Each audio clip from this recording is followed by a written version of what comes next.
સુપ્રભાત વિદ્યાર્થી મિત્રો, જય શ્રી સ્વામિનારાયણ. વિદ્યાર્થી મિત્રો, આપણે પ્રકરણ જે છે 8 કરી રહ્યા છીએ, દશાંશ સંખ્યાઓ. એમાં આપણે જે દશાંશ સંખ્યાઓ હોય એ કેને કહેવામાં આવે છે એ શીખ્યું હતું. આ ઉપરાંત દશાંશ સંખ્યાઓને અપૂર્ણાંકોમાં કેવી રીતના ફરાવવા, તેમાં જે અપૂર્ણાંકો હોય એને દશાંશ સંખ્યાઓમાં કેવી રીતના ફરાવવા એ આપણે શીખ્યું હતું. હવે આજે આપણે દશાંશ સંખ્યા હોય એને સંખ્યા રેખા ઉપર કેવી રીતના દર્શાવવા એ શીખીશું અને એના પછી જે એને લગતા કુટ પ્રશ્નો છે એનો ઉકેલ મેળવીશું. આ પછી આપણે જે શતાંશ જે છે, દશાંશ પછીનો જે નંબર આવે છે શતાંશ, એ કોને કહેવામાં આવે છે દશાંશ સંખ્યાની અંદર, એને લગતી માહિતી મેળવીશું અને એને લગતું જે સ્વાધ્યાય 8.2 છે એ આપણે કરીશું. તો હવે સૌપ્રથમ આપણે સ્વાધ્યાય 8.1 કરીશું. સ્વાધ્યાય 8.1 માં આપણે પ્રશ્ન નંબર 6 પહોંચ્યા હતા. દશાંશનો ઉપયોગ કરી નીચેના દરેકને સેન્ટીમીટરમાં દર્શાવો. અહીં જે સંખ્યા તમને મિલીમીટરમાં આપેલી છે એને આપણે દશાંશનો ઉપયોગ કરી અને સેન્ટીમીટરમાં દર્શાવવાની છે. તો અહીં જવાબમાં આપણે સૌપ્રથમ લખીશું કે જે મિલીમીટર છે એને આપણે કેમાં દર્શાવવાનું છે? સેન્ટીમીટર. તો 10 મિલીમીટર હોય તો આપણા 1 સેન્ટીમીટર થાય, બરાબર ને? તો 1 સેન્ટીમીટર હોય તો કેટલા થાય? અહીં તમે ક્રોસ જે ગુણાકાર છે એ રીતે પણ કરી શકો છો, અથવા જો એ રીતે ના કરવું હોય તો પછી તમે આ જે 10 મિલીમીટર છે એને અહીં સામે સેન્ટીમીટર છે ને આવી રીતના દર્શાવીને પણ કરી શકો છો. તો 1 મિલીમીટર બરાબર 1/10 સેન્ટીમીટર. આવી રીતના પણ તમે એને કરી શકો છો. હું તમને બંને રીત શીખવાડીશ, જે તમને સરળ લાગે તમે ઉપયોગ કરજો, બરાબર?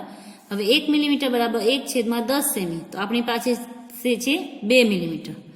તો તેથી 2 મિલીમીટર બરાબર આપણા શું થશે? તો 2/10 સેમી, એટલે આપણા થશે 0.2 સેમી. અહીં 10 છે એટલે એક રકમ પછી પોઈન્ટ આવે, એટલે પોઈન્ટમાં આપણે એનો જવાબ લખીએ તો આપણા આવશે 0.2 સેન્ટીમીટર, બરાબર? આ થયો આપણો એનો જવાબ. હવે જો તમારે આવી રીતના ના કરવું તો બીજે કેવી રીતના કરી શકીએ? તો એ હું અહીં તમને રીત શીખવાડું છું કેવી રીતના કરી શકો. અહીં જવાબમાં આપણે લખીએ 10 મિલીમીટર બરાબર 1 સેન્ટીમીટર. તો 30 મિલીમીટર બરાબર કેટલા સેન્ટીમીટર? આપણે સેન્ટીમીટરમાં ફરાવવાનું છે. તો અહીં જે આપણે ચોકડી ગુણાકારની રીત છે, ક્રોસ મલ્ટિપ્લિકેશન, એનાથી તમે એને કરી શકો છો. તો અહીં આપણે કરશું 30 ગુણ્યા 1 સામેની રકમ, છેદમાં કરશું 10, એટલે 0 0 આપણા થશે કટ, એટલે અહીં આવશે 3 સેમી. આનો જવાબ આવ્યો આપણો 3 સેમી. જો એને તમે ફરાવશો તો એ જવાબ મળશે 3 સેમી. તો આવી રીતના પણ કરી શકો છો અને આવી રીતના પણ કરી શકો છો. જે રીત તમને સરળ લાગે એ રીતે તમે એનો જવાબ લખી શકો છો. પરંતુ સૌપ્રથમ જે આ લાઈન છે તો તમારે લખવી જ પડશે કે 10 મિલીમીટર બરાબર 1 સેન્ટીમીટર થાય. હવે આપણે એનું કરશું પ્રશ્ન નંબર સી, જેમાં આપણે આપેલા છે 116 મિલીમીટર, બરાબર? તો હવે 116 મિલીમીટરને આપણે સેન્ટીમીટરમાં ફરાવવાના છે. તો અહીં આપણે જવાબમાં કરશું કે 10 મિલીમીટર બરાબર 1 સેન્ટીમીટર. તો 116 મિલીમીટર બરાબર કેટલા સેન્ટીમીટર? તો ચોકડી ગુણાકાર એટલે આ ગુણ્યા આ કરવાનું, ભાગ્યા કરવાનું આપણે 10, બરાબર? તેથી 116 ગુણ્યા 1 છેદમાં આવશે આપણા 10.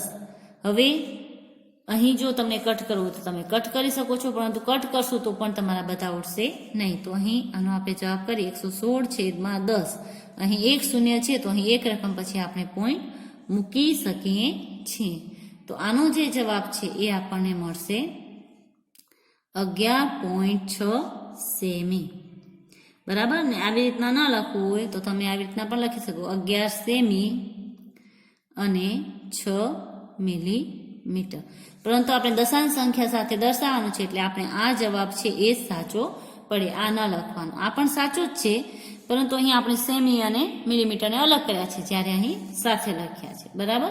અને જો આવી રીતના ના કરવું આ રીતે, તો તમે જે બીજી રીત હતી અથવા કરીને એ રીતે પણ કરી શકો છો કે 10 મિલીમીટર બરાબર 1 સેમી, તો 1 મિલીમીટર બરાબર 1/10 સેમી.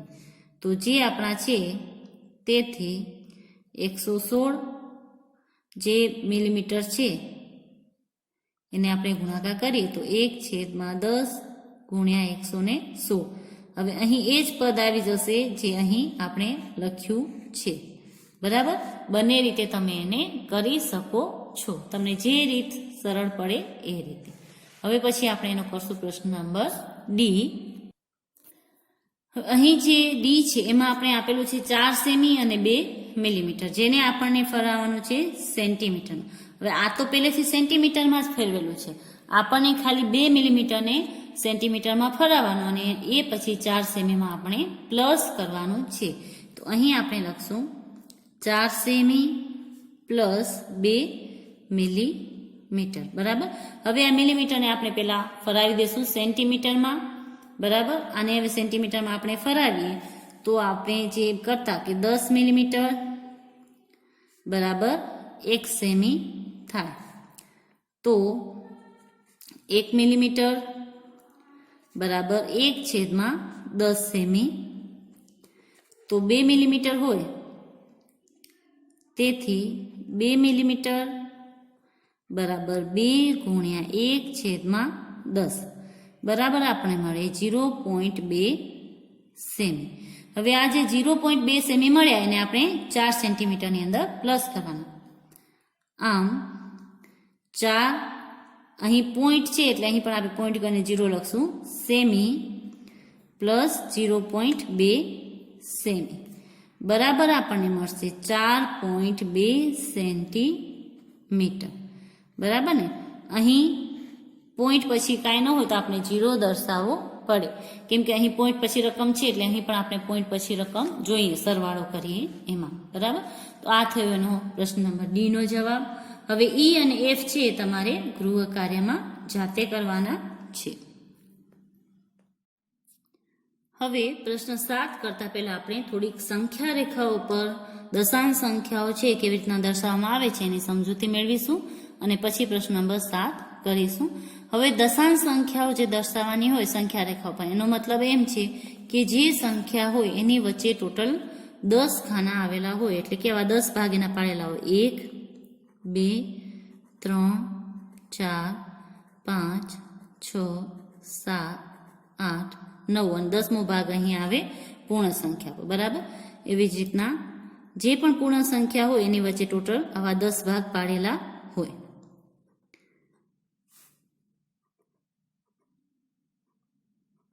અને એ ભાગ છે એક સરખા હોય છે. બરાબર ને, એની વચ્ચે જે સંખ્યાની વચ્ચે જે ગેપ હોય એક સરખો દર્શાવવાનો હોય છે.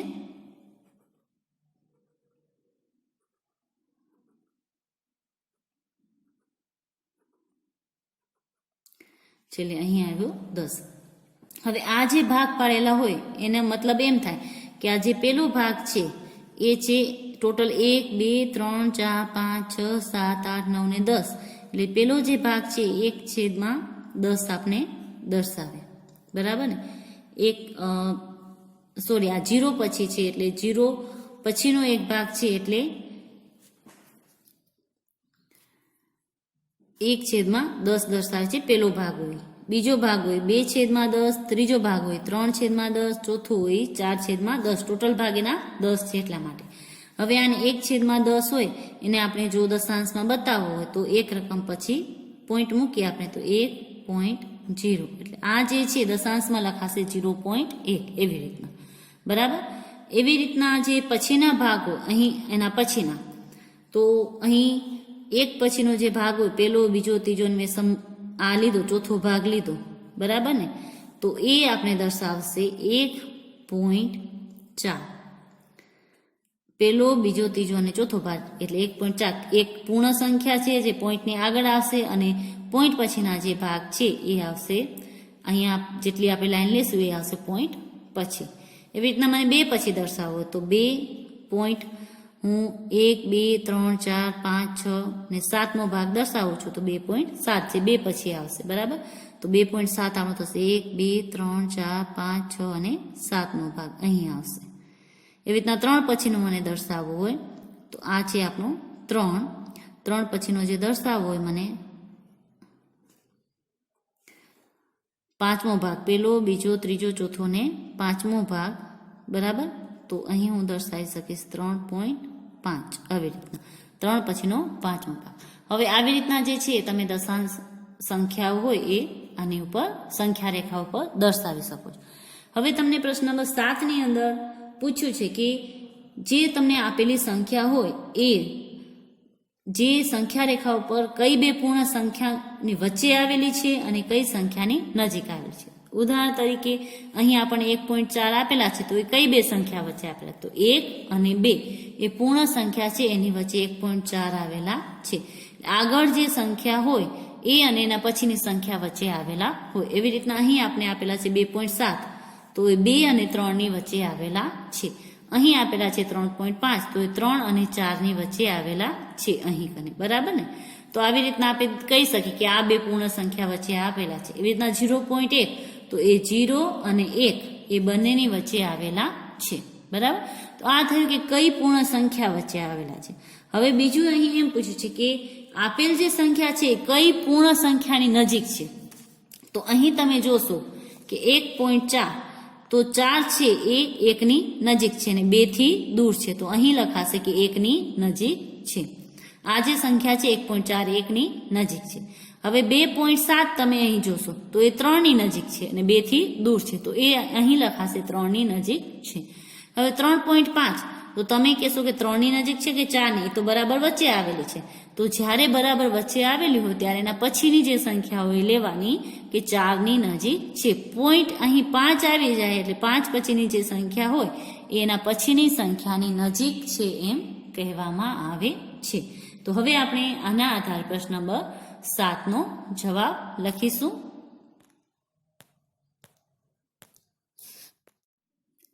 પ્રશ્ન નંબર 7 આપણો છે કે સંખ્યા રેખા પર કઈ બે પૂર્ણ સંખ્યાની વચ્ચે નીચેની સંખ્યાનો સમાવેશ થશે અને કઈ પૂર્ણ સંખ્યા આપેલ દશાંશ સંખ્યાની નજીક છે. તો અહીં તમને સંખ્યા રેખા આપેલી છે. પેલું આપેલું છે 0.8 તો 0.8 છે 0 અને 1 વચ્ચેની પૂર્ણ સંખ્યા વચ્ચે હશે અને 0.8 છે એટલે 1 ની નજીક હશે, બરાબર.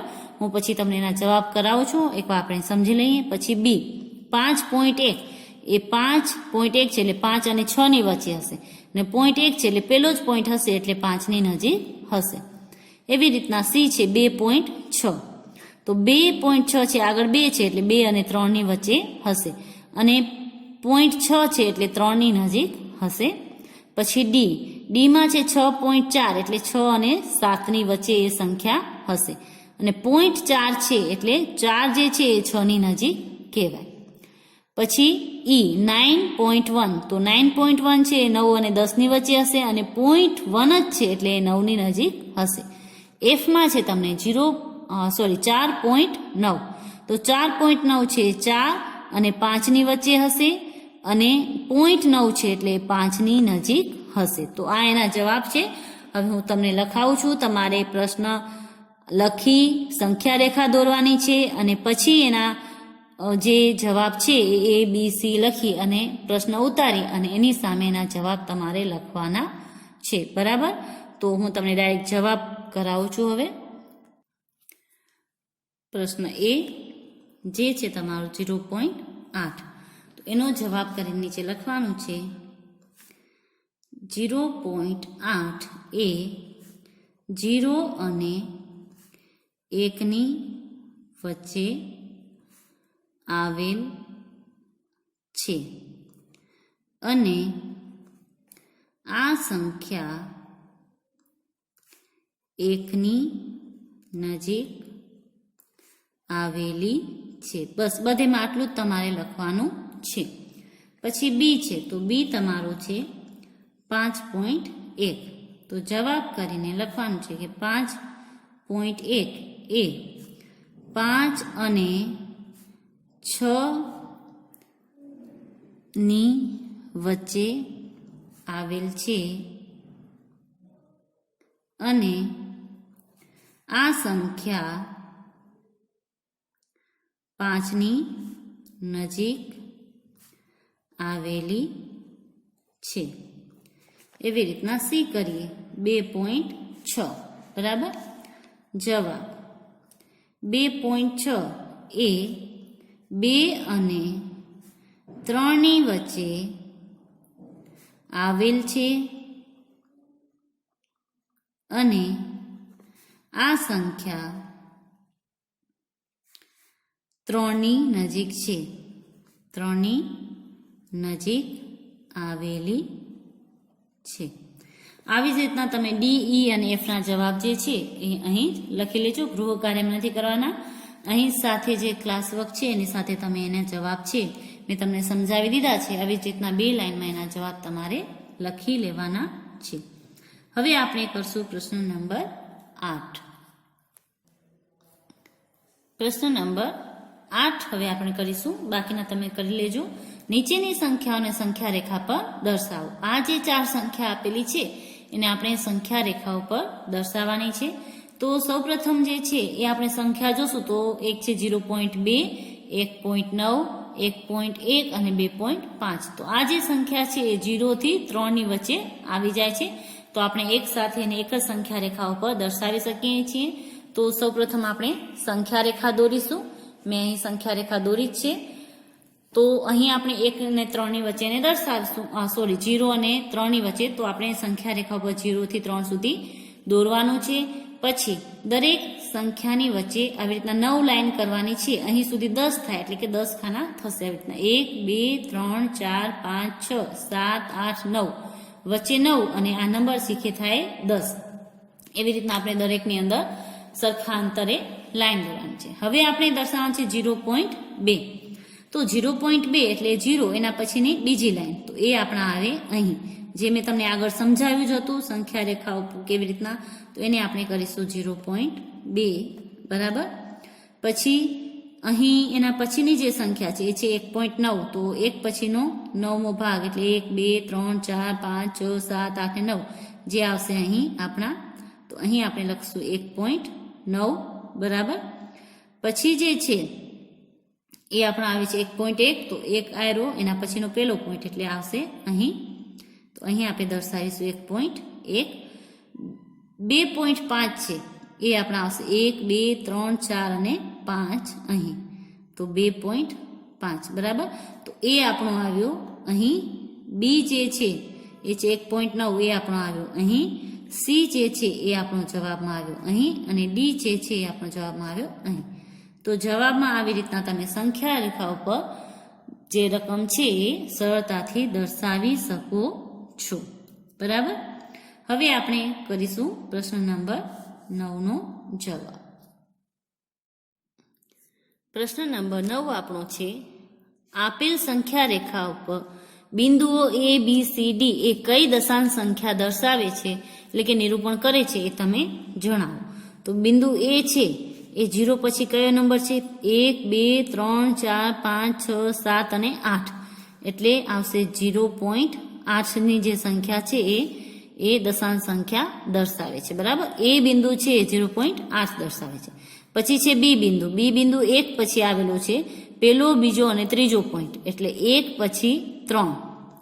બી છે એ દર્શાવે છે આપણા 1.3. પછી છે સી આવેલો છે આપણા 2 નંબર પછી પેલો અને બીજો પોઈન્ટ એટલે જે સી છે એ દર્શાવે છે 2.2. અને ડી જે છે આપણા 2 અને 3 ની વચ્ચે આવેલો છે. અહીં તે આપણે ગણીએ તો 2.1, 2, 3, 4, 5, 6, 7, 8 અને 9 એટલે ડી જે છે એ આપણા દર્શાવે છે 2.9 બરાબર. તો આ જે point A, B, C, D છે એ દશાંશ સંખ્યામાં કયા કયા નંબર દર્શાવે છે આપણે અહીં લખ્યું. તો તમારે પ્રશ્ન ઉતારવાનો છે, સંખ્યા રેખા દોરવાની છે. એના જે જવાબ છે એ હું તમને કરાવું છું. એ છે તમારે પછી કરવાના છે. જવાબમાં આપણે લખશું અહીં જે બિંદુ છે બિંદુ A એ 0.8 દશાંશ સંખ્યા દર્શાવે છે. બરાબર, આ પેલો પોઈન્ટ થયો. એવી રીતના આપણે દરેકનું લખીશું. તેમજ બિંદુ બી એ 1.3 દશાંશ સંખ્યા દર્શાવે છે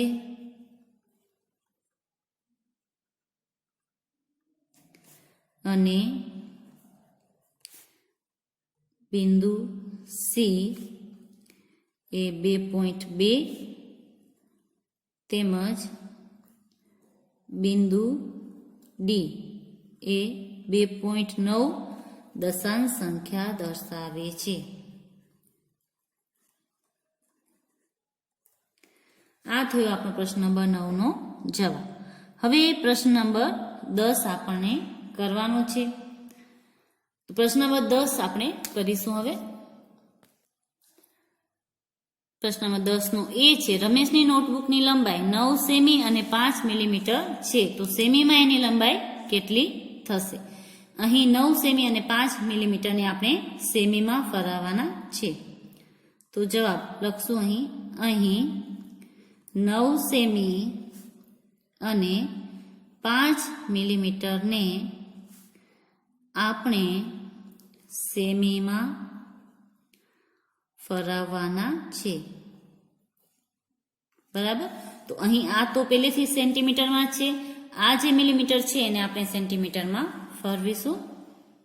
અહીં 5 મિલીમીટરને સેમીમાં ફેરવતા.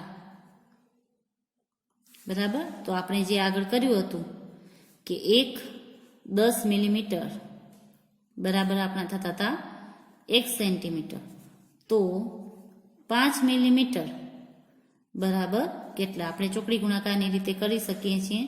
તો 5 ગુણ્યા 1/10 બરાબર 5/10 બરાબર 0.5 સેન્ટીમીટર. આવ્યા 5 મિલીમીટરને આપણે સેન્ટીમીટરમાં ફરાવ્યા. હવે 9 સેમી અને 0.5 સેમી જે છે એનો સરવાળો કરવાનો. હવે 9 સેમી પ્લસ 0.5 સેમી એટલે આપણા થશે 9.5 સેન્ટીમીટર. હવે અહીં જો તમને સરવાળો કરવામાં ખબર ના પડે તો અહીં તમે પોઈન્ટ પછી 0 મૂકી શકો છો, કેમ કે અહીં પોઈન્ટ પછી સંખ્યા છે એટલા માટે. બરાબર, તો આવી રીતના જે છે એને તમે સેન્ટીમીટરમાં ફરાવી શકો છો. તો તમે લખી શકશો કે આમ રમેશની નોટબુકની લંબાઈ સેમીમાં 9.5 સેમી થશે. બરાબર, આ થયો એનો જવાબ. હવે આપણે એનો કરશું પ્રશ્ન નંબર 2. હવે 10 નો જે બી છે, ચણાના નાના છોડની લંબાઈ 65 મીમી છે, તેની લંબાઈ સેમીમાં દર્શાવો. અહીં આપણને જે એની લંબાઈ છે મિલીમીટરમાં આપેલી છે, તો એની લંબાઈ જે છે આપણે સેન્ટીમીટરમાં દર્શાવવાની છે. ચણાના છોડની જે લંબાઈ છે એ આનો જે જવાબ છે એ આપણે પ્રશ્ન નંબર 6માં જે ઉકેલ કર્યો હતો એના જેવો જ છે. તો આ પણ તમારે ગૃહ કાર્યમાં જાતે કરવાનો છે. હવે આપણે અહીં શતાંશ એટલે કે હંડ્રેડ્સ એટલે શું એની સમજૂતી મેળવીશું. શતાંશ એટલે કે 100 માંથી લીધેલ ભાગ. દશાંશ એટલે આપણે 10 માંથી જે ભાગ લેતા હતા એને આપણે દશાંશ કહેતા હતા. અહીં કુલ કોઈ પણ વસ્તુના 100 ભાગ કરવામાં આવે અને એમાંથી પછી જે આપણે ભાગ લઈએ એને કહેવામાં આવશે શતાંશ. અહીં તમે જોશો તો આ છે કુલ 100 બોક્સ છે, એમાંથી આપણે જે કલરવાળા બોક્સ છે એવા 8 બોક્સ લીધા છે. 1 2 3 4 5 6 7 8.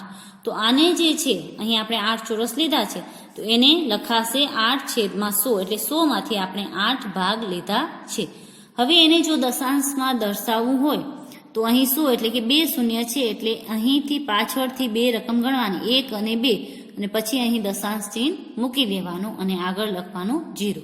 એટલે આ જે સંખ્યા છે એને દર્શાવશે 0.08. દશાંશની અંદર એને દર્શાવાશે, કહેવાશે તો એને દશાંશ જ ભાગ, ભલે આપણે એને શતાંશમાં લખીએ છીએ પરંતુ એને કહેવાય દશાંશ, કેમ કે આ જે નિશાની છે એને દશાંશની નિશાની કહેવામાં આવે છે. જે બિંદુ આપણે કરીએ છીએ એટલે એને દશાંશ સંખ્યાઓ કહેવામાં આવે છે. તો આ શતાંશનો ભાગ છે એ દશાંશ સંખ્યામાં આવી રીતના દર્શાવાશે. એવી જ રીતના અહીં 100 બોક્સમાંથી આપણે 10 ને 5 15 બોક્સ લીધા છે, એટલે કે 15 ચોરસ લીધા છે. તો એને દર્શાવાશે 15/100, એટલે કે 100 માંથી આપણે 15 ભાગ છે એ લીધા છે. અને એને દશાંશ ચિહ્ન સાથે દર્શાવવું હોય તો 1 અને 2 સંખ્યા પછી અહીં પોઈન્ટ કરીશું, કેમ કે નીચે 2 0 છે એટલા માટે. એના પછીનું જે છે બરાબર ત્રીજું બોક્સ, એમાં આપણે 100 માંથી ટોટલ 50 ચોરસ લીધા છે. 100 માંથી કેટલા લીધા છે? 50 ચોરસ, એટલે એને આપણે દર્શાવીશું 50/100. આવી રીતના આપણે એને દર્શાવી શકીએ છીએ.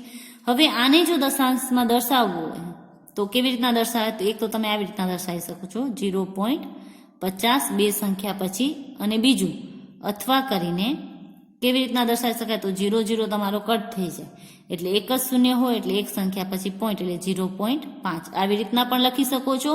અને 0.50 છે એ પણ તમે લખી શકો છો. બંને જવાબ સાચા છે. દશાંશ સંખ્યાની અંદર પોઈન્ટ પછી કોઈ પણ સંખ્યા હોય એની પાછળ તમે ગમે એટલા 0 કરો, કાંઈ ફરક પડતો નથી. પણ સંખ્યાની પાછળ છેલ્લે એની પાછળ બીજી કોઈ સંખ્યા હોવી જોઈએ નહીં, 0 સિવાયની. તો એ એક જ આ જે છે એ બંને એક સમાન સંખ્યા કહેવાશે. તમે 0.50 લખો કે 0.5 લખો, બંને એક જ સરખી સંખ્યા છે. તમને બોલવામાં એમ લાગશે કે અહીં તો હું 0.5 બોલું છું ને અહીં 50 બોલું છું, એ મોટા છે, પરંતુ એવું નથી. આને પણ વાંચવું હોય તો 0.50 એવી રીતના વંચાય, હકીકતમાં 50 વંચાય નહીં. આ જે સંખ્યા હોય પોઈન્ટ પછીની એને એક એક રકમ કરીને વંચાય, એટલે 0.50 એવી રીતના એને વાંચવામાં આવે છે. તો આ બે સંખ્યા છે એક સમાન છે. હવે અહીં 100 આપેલા છે, 100 માંથી આપણે 92 ભાગ લીધેલા છે, 92 ચોરસ, એટલે એને આપણે દર્શાવીશું 92/100. અને દશાંશ ચિહ્ન સાથે દર્શાવવું તો તમે 0.92 આવી રીતના એને લખી શકો છો. બરાબર. તો આ થયું શતાંશ, એટલે કે 100માં જો સંખ્યા દર્શાવી એટલે કે 100 માંથી આપણે જે ભાગ લીધા હોય એને છેદમાં 100 કરવાના, ભાગને અપૂર્ણાંકમાં લખવાના, અપૂર્ણાંકમાં લખી અને પછી એને દશાંશ સંખ્યા વડે તમે દર્શાવી શકો છો. હવે આપણે કરશું સ્વાધ્યાય 8.2, જેમાં આપણે 100ના બોક્સ આપેલા છે અને છાંયાંકિત કરેલા જે ભાગ છે આપેલા છે. તો સૌપ્રથમ આપણે અપૂર્ણાંકમાં દર્શાવી અને પોઈન્ટમાં કેવી રીતના લખી એ લખીશું. તો અહીં કુલ ભાગ 100 છે અને છાંયાંકિત ભાગ આ 10, 10, 20, 21, 22, 23, 24, 25 અને 26 છે. બરાબર. તો અહીં 26 ભાગ છે, તો હું એનો અહીં જવાબ લખું તો એને આપણે લખી શકીએ 26/100. બરાબર. સૌપ્રથમ આપણે અપૂર્ણાંકમાં લખ્યું. હવે આને મને દશાંશ સંખ્યામાં લખવું હોય તો 1 અને 2 પછી પોઈન્ટ, એટલે 0.26. આ થયું મારું એનું અપૂર્ણાંકમાં. બરાબર. તો અપૂર્ણાંકમાં આવેલું આ થયું દશાંશ ચિહ્ન. આ પેલાનો જવાબ. બીજાનો અહીં બી ની અંદર એક ભાગ આખો છે 100 નો, બીજો ભાગ છે 10, 20 અને 1, 2, 3, 4, 5, 6, 7 ને 8 એટલે 28. બરાબર. એક ભાગ આખો છે અને પછી છે 28. તો આને હું કેવી રીતના દર્શાવી શકું? તો અહીં હું દર્શાવીશ એક આખો 100 છે તો 1 પ્લસ 10 ને 10 20 ને 1, 2, 3, 4, 5, 6, 7 ને 8 એટલે 28/100 કરીશું. એટલે આને લખવાના મારે પોઈન્ટની અંદર 1 પ્લસ આનો જવાબ આવશે 0.28, એટલે આ લખાશે 1.28. એક બોક્સ આખું અને પછીના જે છે એ પોઈન્ટ પછી મારે એને દર્શાવવાના. બરાબર. સમજાય છે? હવે એના પછીનો જે છે સી ની અંદર પણ એક બોક્સ આખું છે. બરાબર. એક બોક્સ મારી પાસે આખું છે અને એની પછીના જે ભાગ છે એ છે 10, 20, 30 અને 31, 32, 33, 34, 35, 36, 37 ને 38.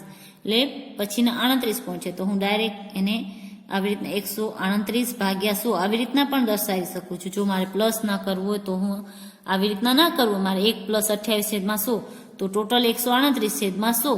તો આ તમને સરળતા રહે કે 138/100 કર્યા તો હવે બે રકમ પછી મારે પોઈન્ટ મૂકવાનો છે. બરાબર ને. 138/100 તો હું અહીં પોઈન્ટ મૂકી શકું 1.38 એટલે છેલ્લી બે સંખ્યા પછી પોઈન્ટ. તો આ પણ તમને ખૂબ જ સરળ રહે જો તમારે આવી રીતના પ્લસમાં ન દર્શાવવું મેં કર્યું એવી રીતે. તો હવે જે દશાંશ સંખ્યા મળી એ આપણે અહીં લખીશું. પેલામાં મળી આપણે 0.26, બીમાં મળી 1.28 અને ત્રીજામાં મળી 1.38. બરાબર. તો આ દશાંશ સંખ્યાઓ મેં અહીં લખી. હવે અહીં એકમ, દશક, એકમના સ્થાનમાં, પછી દશાંશના સ્થાનમાં અને શતાંશના સ્થાનમાંથી કઈ સંખ્યા આવે એ આપણને દર્શાવવાનું છે. તો અહીં પોઈન્ટની આગળની છે એને આપણે એકમના સ્થાનમાં લખીશું 0, પછી અહીં આવે તમારો પોઈન્ટ. ઓકે, પછી આવશે દશાંશની 2 અને છેલ્લે 6. અહીં પોઈન્ટની આગળની 1 છે એકમમાં, પછી પોઈન્ટ, પછી 2 અને 8. અહીં પોઈન્ટની આગળની 1 છે એકમમાં, પછી પોઈન્ટ, પછી 3 અને 8. તો આવી રીતના જે છે આપણે કોષ્ટકમાં એને લખી શકીએ છીએ. હવે પ્રશ્ન નંબર 2 જે છે એ હું તમને પછી કરાવીશ, પરંતુ પ્રશ્ન નંબર 3 છે એ તમારે જાતે કરવાનો છે. એમાં તમારે આવી રીતના કોષ્ટક બનાવવાનું છે, આટલા જ ખાના બનાવવાના છે. એની અંદર તમારે કે 100, દશક, એકમ, દશાંશ, શતાંશ અને સહસ્ત્રાંશ આટલા જ ખાના બનાવવાના છે. આવી જ રીતના લખવાનું છે બધું. એક ખાનું આગળ બનાવવાનું છે સંખ્યાનું. પ્રશ્ન નંબર 3નો જવાબ કેવી રીતના કરવાનો છે હું તમને બતાવું છું. એ તમારે ગૃહ કાર્યમાં કરવાનું છે, એટલે સરખી રીતના સમજી લેશો. આવી જ રીતના એક કોષ્ટક બનાવવાનું છે સેમ ટુ સેમ, પરંતુ એની આગળ જે છે એક કોલમ એડ કરવાની છે, જેમાં આપણે આપેલ જે સંખ્યાઓ છે એ લખવાની છે. બાકી આટલા જ ખાના કરવાના છે, 100નું, દશકનું, એકમનું, દશાંશનું, શતાંશનું ને સહસ્ત્રાંશનું. એમાં જે પ્રથમ આપણે કોલમ કરીએ સંખ્યાની, એની અંદર તમારે આપેલી સંખ્યા લખવાની છે. જેમ કે તમને પેલી સંખ્યા આપેલી છે 0.29, તો એ લખશો. પછી આપેલા છે 2.08, તો એ દરેક સંખ્યા તમારે અહીં પેલી કોલમમાં લખવાની છે. અને પછી એ સંખ્યાઓને તમારે આવી રીતના કોષ્ટકની અંદર એની યોગ્ય જગ્યાએ મૂકવાની છે. તો એ તમારે જાતે કરવાનું છે. પ્રશ્ન નંબર 2 છે આપણે પછીના વિડીયોઝમાં કરીશું. તો હવે તમે ગૃહ કાર્ય નોંધી લેશો. તો તમારે ગૃહ કાર્યની અંદર સ્વાધ્યાય 8.1 એનો પ્રશ્ન નંબર 6 નો E અને F કરવાનો છે. પ્રશ્ન નંબર 10 નો B અને ઉદાહરણ 6 અને 7 જે પાના નંબર 171 ઉપર આપેલા છે એ તમારે કરવાના છે. એના પછી સ્વાધ્યાય 8.2 નો પ્રશ્ન નંબર જે 3 છે એ તમારે ગૃહ કાર્યમાં જાતે કરવાનું છે. બસ આજ માટે આપણે આટલું જ કરીશું. હવે પછીનું જે છે સ્વાધ્યાય 8.2 ના બાકીના દાખલા એ પછીના વિડીયોઝમાં કરીશું. આપનો દિવસ શુભ રહે. ઘરે રહો, સ્વસ્થ રહો. આભાર.